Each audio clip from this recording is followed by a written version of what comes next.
in the 7th arrondissement, you would find what many would consider to be quintessential Paris: elegant shops, historic sites, and expensive real estate.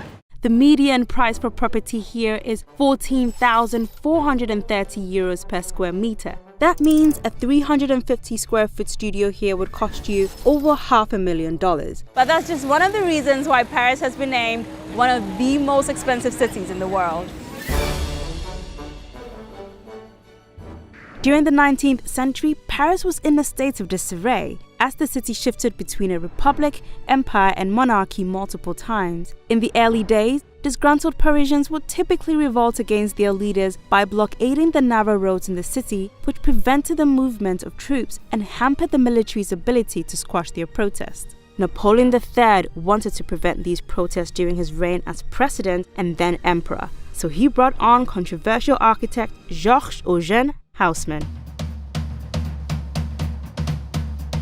Haussmann led one of the most ambitious city overhauls of modern times, flattening out medieval Paris and building the dramatic boulevards we know today. In the process, he demolished nearly 20,000 old buildings and constructed more than 30,000 new elegant buildings. They were largely uniform, made of stone, had ironclad, perfectly aligned balconies, and were no more than 6 stories, in direct proportion to the boulevards. These buildings were so expensive that the poor were driven out of the city and relegated to the surrounding suburbs. Do you think that Paris is going to be spoiled the way that London is? Yes, the outskirts are terribly spoiled, but they put these enormous buildings in the suburbs so as to save the centre of Paris, which is very unspoiled, don't you think?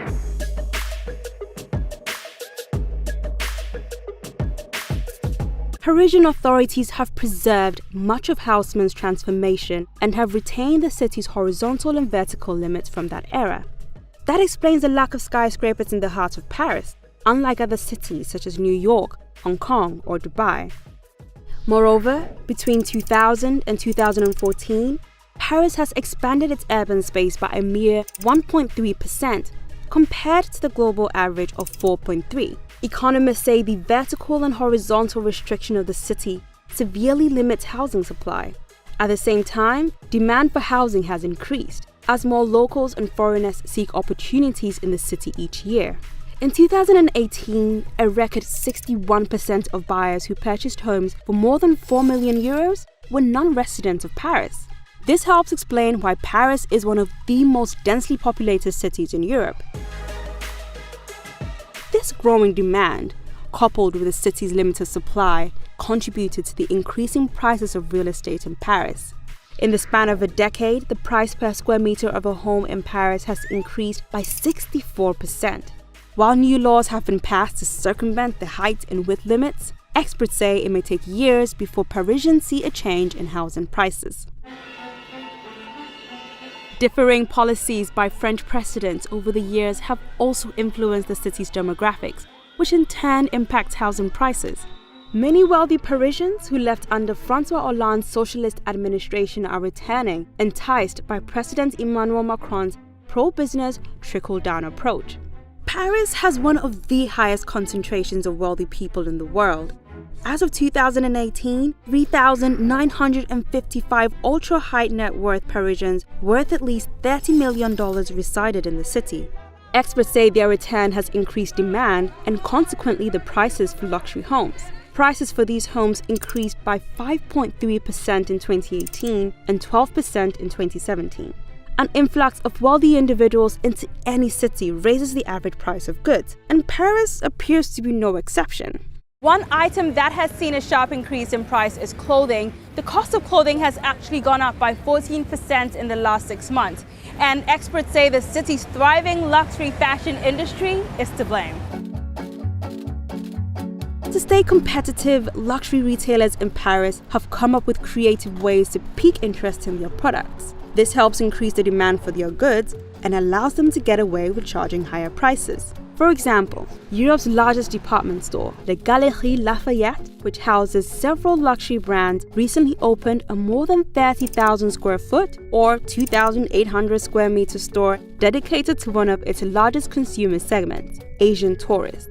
The department store designed an entrance tailored to them by making it big enough for large tourist groups and using gold heavily because it's an appreciated color in Chinese culture. And it's not just luxury companies experiencing this boom. The overall retail industry in Paris has been thriving and appears immune from the retail crisis seen in other cities like New York, where retail vacancies have doubled in the last 10 years. Demand for retail space has been growing so much that between 2008 and 2018, the value of a retail space on Champs-Élysées increased from just over 10,000 euros per square meter to 20,000 euros in 2018. Despite being one of the most expensive cities in the world, salaries are actually quite low in comparison. Paris is the 5th most expensive city to rent a 2-bedroom apartment. But when it comes to monthly salaries, it sits at number 22, leaving Parisians with far less disposable income than people living and working in places like San Francisco, Zurich, and Sydney. For more than 300 years, Paris has been seen as a city with expensive taste, and it looks like it could hold on to this title for more years to come. Thank you so much for watching my video. Let me know your thoughts in the comments below, and as usual, don't forget to subscribe.